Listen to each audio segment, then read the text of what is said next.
logiciel Azure Machine Learning Studio. Donc pour accéder au logiciel, on peut taper directement sur la barre de recherche Google Azure Machine Learning. Et pour se connecter, il faut un compte Microsoft.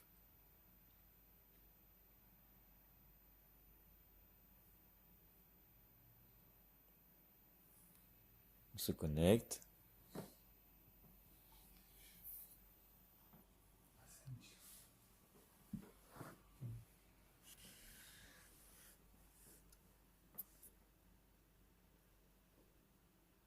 Ensuite, on crée un projet. On fait New Project. On rentre le nom du projet. Ici, ce sera TD Azure. On valide.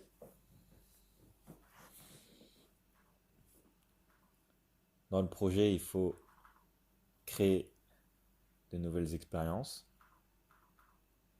Donc, New Expérience. Que l'on renomme exercice 1. Apprentissage supervisé.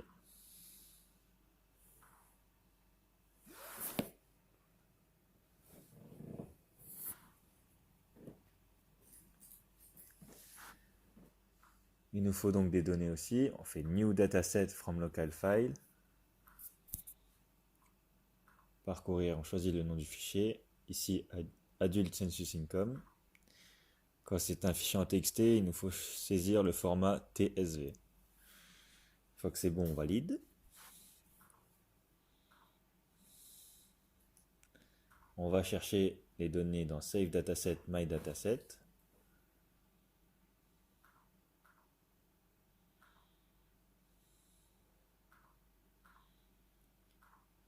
On peut voir les statistiques descriptives sur ce jeu de données.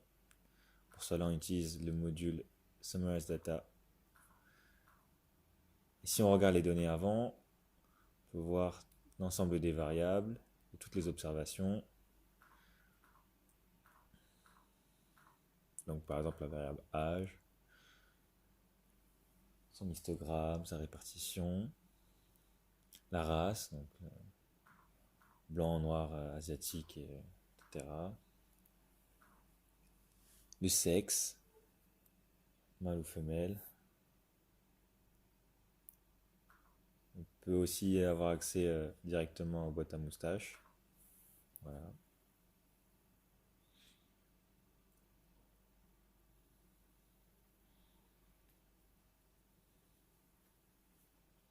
Et la variable cible qui nous intéresse, income. Donc, supérieur ou inférieur à 50 000 sont les revenus. Pour exécuter le summarize data, il nous faut donc lancer avec run. Une fois que la flèche est verte, c'est OK. On peut visualiser avec result dataset. Et on voit l'ensemble des statistiques descriptives. Donc on a minimum, maximum, moyenne, premier quartile, médian, etc., etc. Donc vraiment beaucoup de statistiques sur l'ensemble des variables. On voit des variables comme FNL, WGT qui sont vraiment différentes des autres. Capital gain et capital lost aussi.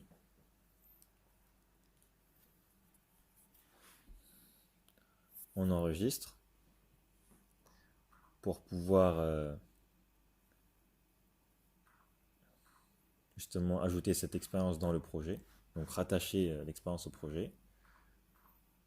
Voilà, on sélectionne l'expérience. Et on voit bien que dans TD Azure, il y a bien une expérience avec un jeu de données adulte Census Income. Voilà.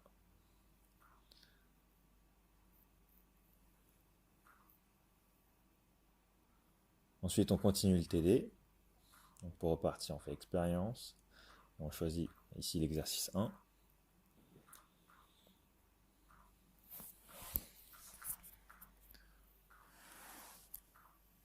faire un select column in dataset.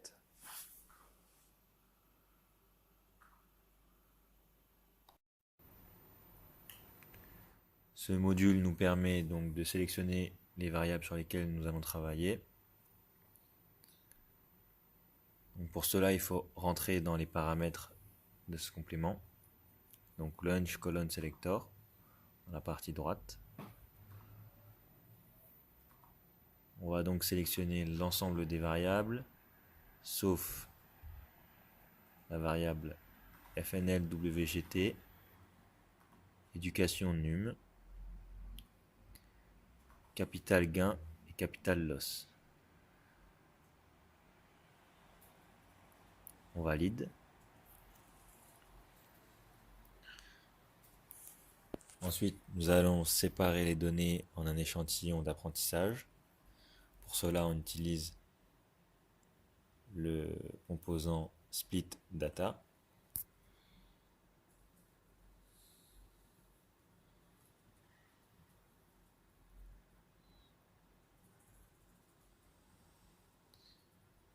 Que l'on rattache à select column dataset, puisque c'est les variables sur lesquelles on veut travailler.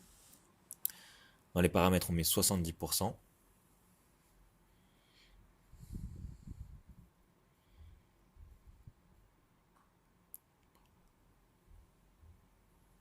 Ensuite, on utilise la méthode de régression qui est ici toClass logistic regression.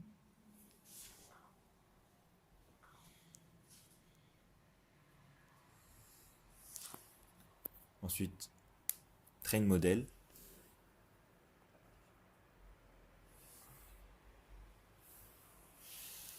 Pour la prédiction du modèle. Donc la variable cible qui nous intéresse, c'est la variable income, mais avant ça, il faut relier les données et la régression.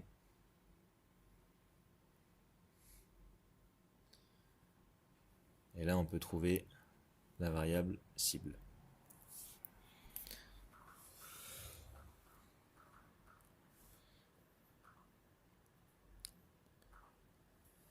On utilise donc score model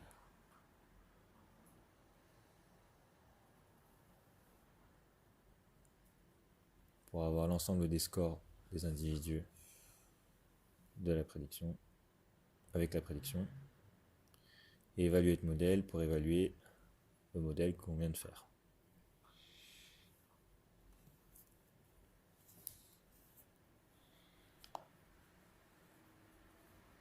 On relie split data à score model, on lance, on exécute.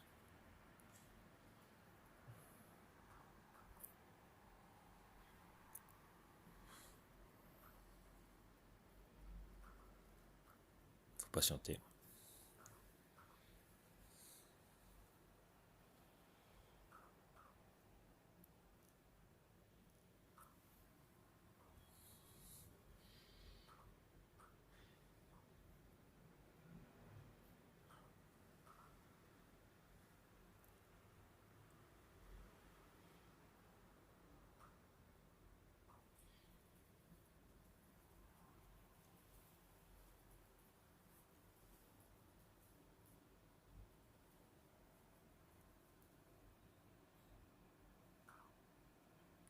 Une fois que l'ensemble des tâches ont été effectuées, on peut regarder la sortie du train model. Donc on voit là les paramètres de la prédiction.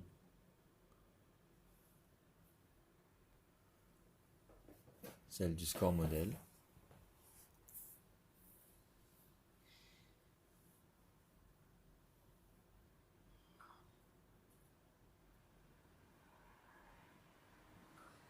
Ici on retrouve toutes les variables avec la variable cible, income, le score label, les score probabilities. Score probabilities qui nous permet de voir la probabilité que chaque individu a à être au-dessus de 50 000 en revenus. Donc plus cette probabilité est grande et plus il y aura de chances d'être au-dessus de 50 000. Si on a la courbe de ROC que l'on obtient, on peut jouer avec les paramètres pour avoir une plus grande précision.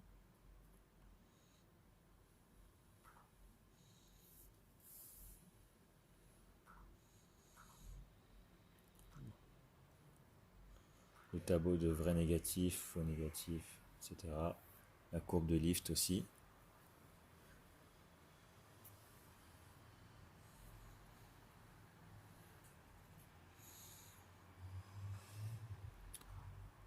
Ensuite,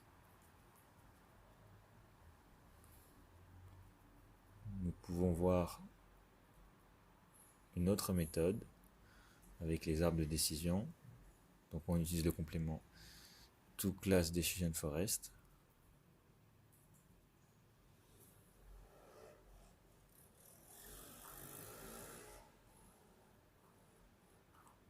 Donc on fait de même avec Train Model et Score Model.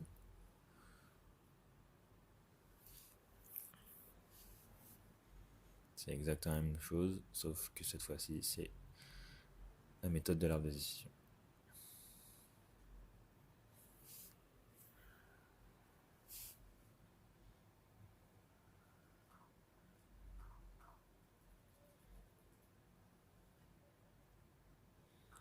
On relie là le score model à l'autre sortie, à l'autre output de l'evaluate model. C'est pareil, on exécute et on attend.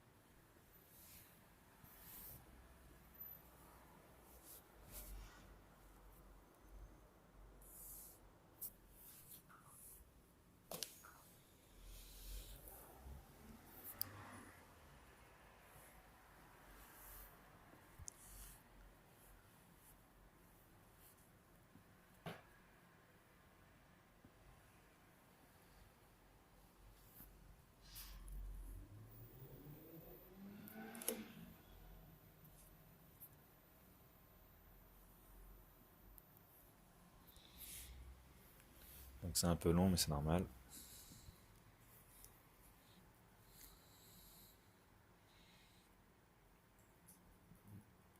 Donc là, c'est fini. On peut jeter un œil à l'evaluate model, donc la sortie. Visualize.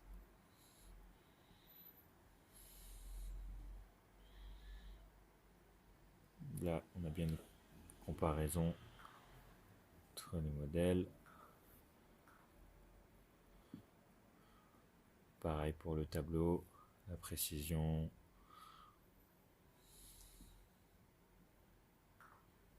Et voilà. On continue maintenant avec l'exercice 2. Donc, on va créer une nouvelle expérience. Toujours pareil, new, expérience, que l'on renomme tout de suite exercice 2, apprentissage non supervisé.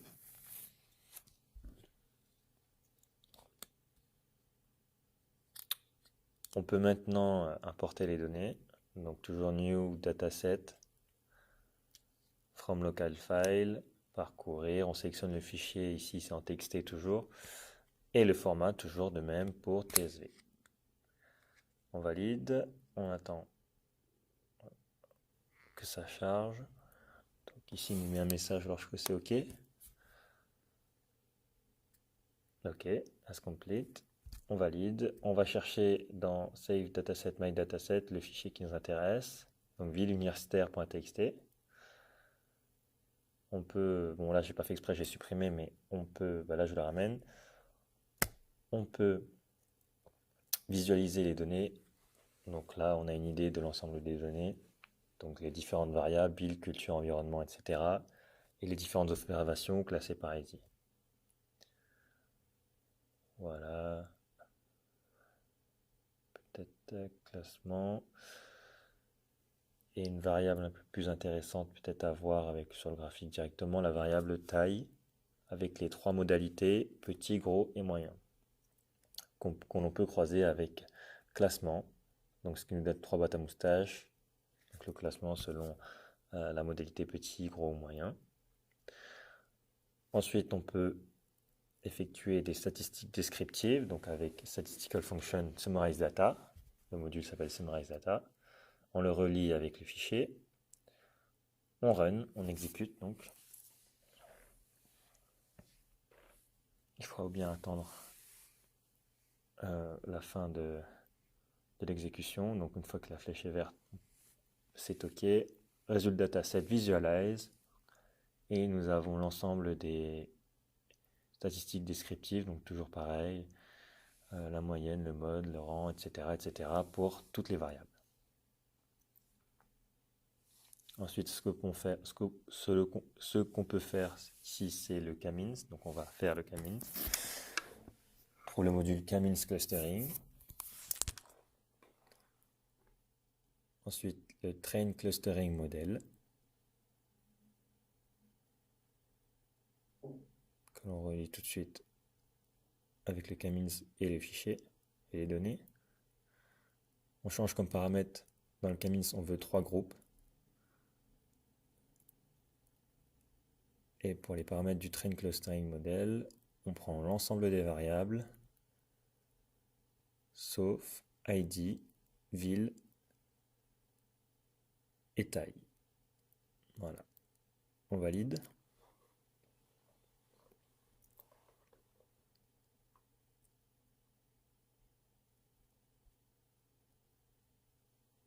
On peut exécuter. Donc plus il y a de modules et plus il y a de calculs, donc plus ce sera long. Voilà, on attend la fin des calculs. Ensuite, on peut voir avec Result Dataset Visualize le train, donc le graphique. Voilà, une illustration des 3 groupes, des 3 clusters. Donc le 0, 1 et 2. Ça peut vous donner une idée. Ce qu'on peut faire après, c'est voir quel individu est classé dans quel groupe. Donc on fait Select Column in Dataset pour faire apparaître la colonne Assignment. Donc si l'individu est classé dans le groupe 0, 1 ou 2. Donc on sélectionne donc, toutes les variables qui nous intéressent. Donc là, on veut toutes les variables. On veut vraiment le même tableau qu'au départ, avec Assignment, et on valide. On run, on exécute. Dans les paramètres, on n'a pas pris les 3 dernières, parce qu'elles ne nous intéressaient pas.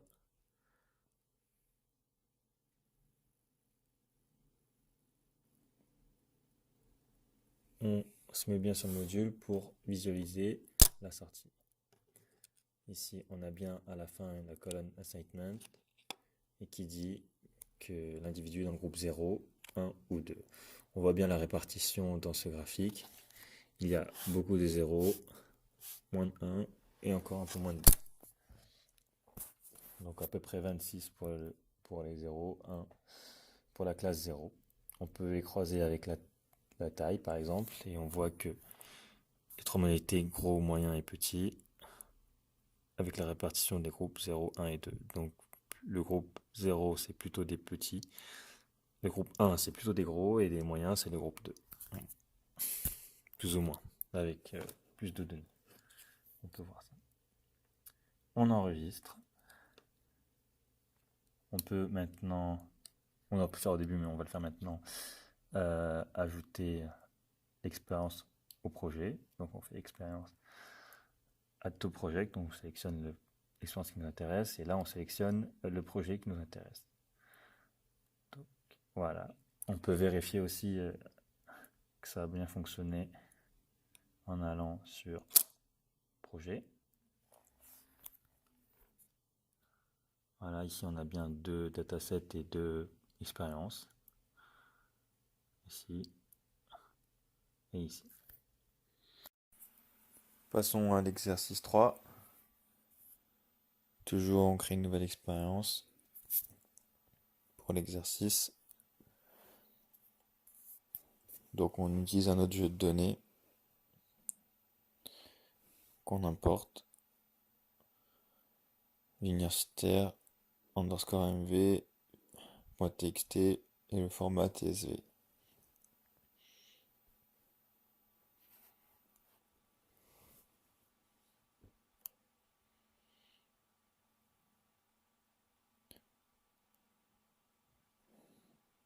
Donc il apparaît dans Save Dataset, My Dataset. Donc on fait glisser le fichier de données. Et on va appliquer le module Clean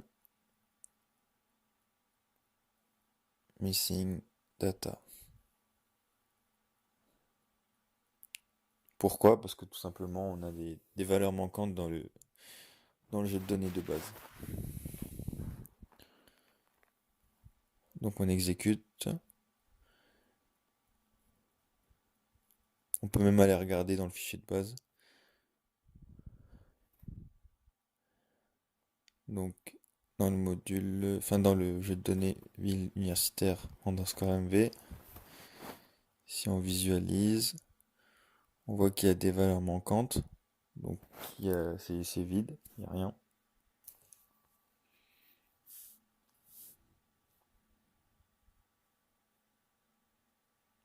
Et en appliquant le complément qui est missing data, ça a remplacé le vide par le 0.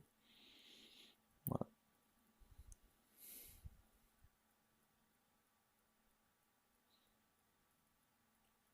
Ensuite, on décide de normaliser les données.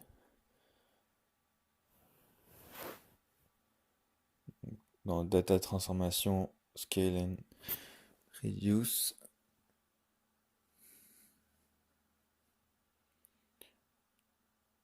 On applique sur les variables qu'on veut normaliser. Donc ici, on va choisir, pardon, on choisit toutes les variables sauf ID, ville et taille. On valide.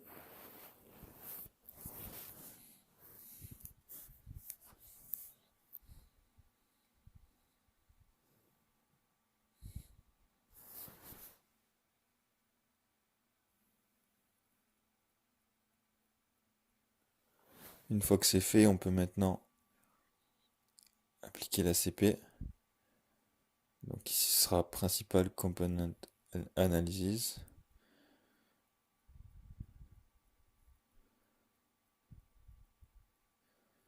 Et ensuite on choisit 2 pour le nombre de dimensions.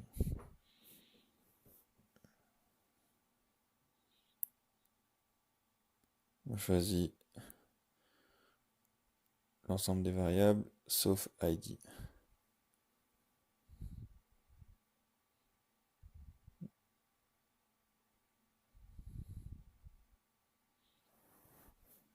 On peut exécuter.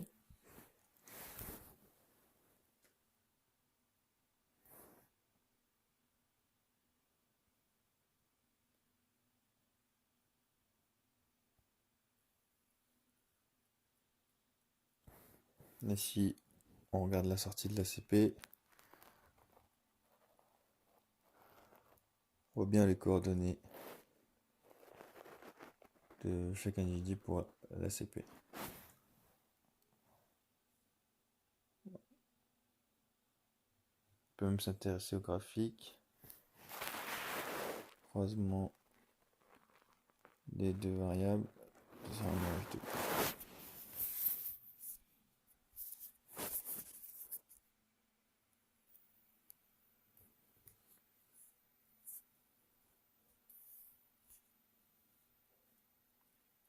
N'oubliez pas de sauvegarder. Et fin de l'exercice 3.